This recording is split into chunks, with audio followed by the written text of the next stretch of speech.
मला सांगितलं, काही लोक माझ्या विरोधातली डिबेट मध्ये आले होते, त्यांनाही सांगितलं की एका पोटनिवडणुकीची ट्रायल करून बघा.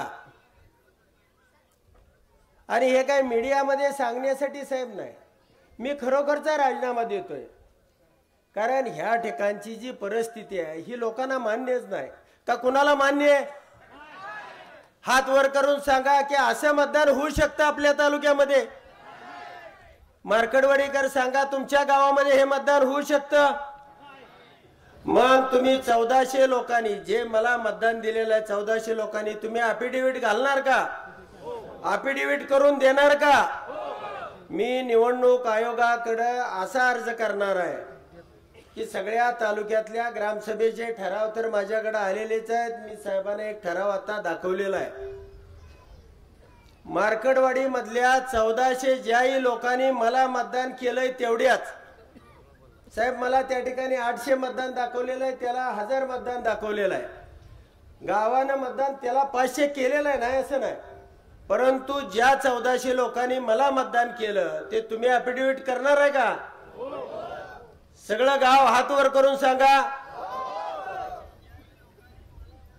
तर मी निवडणूक आयोगाकडे जे आपले कुणी वकील साहेब असतील साहेब, तर अशा पद्धतीनं हे अफिडेव्हिट घालायचं. तालुक्यातल्या 91चे 91 ग्रामपंचायतीचे आम्ही ठराव घेतोय आणि निवडणूक आयोगाला सांगू की आमची शंका जी आहे ती दूर करायला तुम्हाला हे बॅलेट हे साधं सोपं देशातला आक्रोश आहे.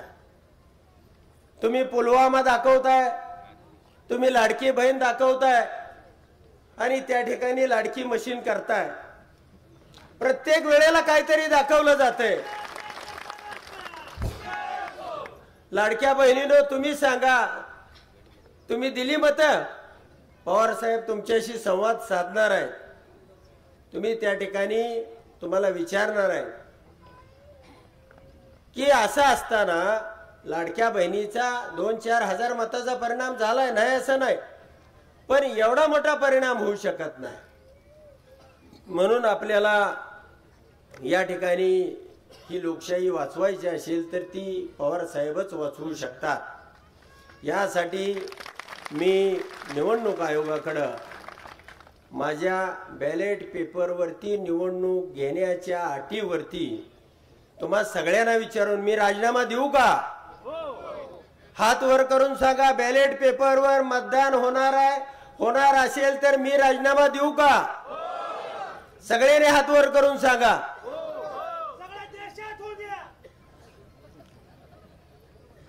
आणि मग त्या ठिकाणी तुम्हा 1400 लोकांचं अफिडेव्हिट नोटरीला बोलवा. तुमच्या गावामध्ये बसून तुम्ही सगळेजण, सरपंच कुठे गेले सरपंच, तुम्ही सगळेजण बसून ते करून घ्या. गावोगावचे ठराव जवळजवळ 80% आलेले आहेत, 22% राहिले असतील ते आपण ठराव घेऊ. निवडणूक आयोगाकडे बॅलेटवरती निवडणूक घेण्याच्या अटीवरती मी राजीनामा द्यायला तयार आहे. आणि असा काय निवडणूक आयोग आहे की देशातली एक निवडणूक बॅलेटवर घेऊ शकत नाही? अडचण काय? तुम्ही गडचिरोलीत निवडणुका घेता, काश्मीरमध्ये निवडणूक घेता, एक पोटनिवडणूक घ्यायला तुम्हाला अडचण काय? आणि आम्ही हे विचारणार आहोत. नाही निवडणूक आयोगानं ऐकलं तर आम्ही सुप्रीम कोर्टामध्ये, पवार साहेब त्या ठिकाणी मार्गदर्शन करतील, आपण सुप्रीम कोर्टामध्ये जाऊ, हा लढा उभा करू. अनेक काल BG कोळशे पाटील साहेब येऊन गेले, अनेक वेगवेगळ्या राज्याचे मुख्य न्यायाधीश रिटायर्ड, त्यांची एक टीम आहे, जवळजवळ 60-70 रिटायर्ड अधिकारी आहेत. आणि त्याने फोन केला होता, आम्ही सगळे मिळून या ठिकाणी येतोय. म्हणजे अनेक समाजसेवक आहेत. रवीश कुमार सारखा पत्रकारानं फोन केला की मला त्या मार्कडवाडी गावाला भेट द्यायची, आंदोलनाला सुरुवात करायची आहे. राहुलजींनी परवा लोक पाठवले होते आणि इथली माती ते त्या ठिकाणी घेऊन गेले.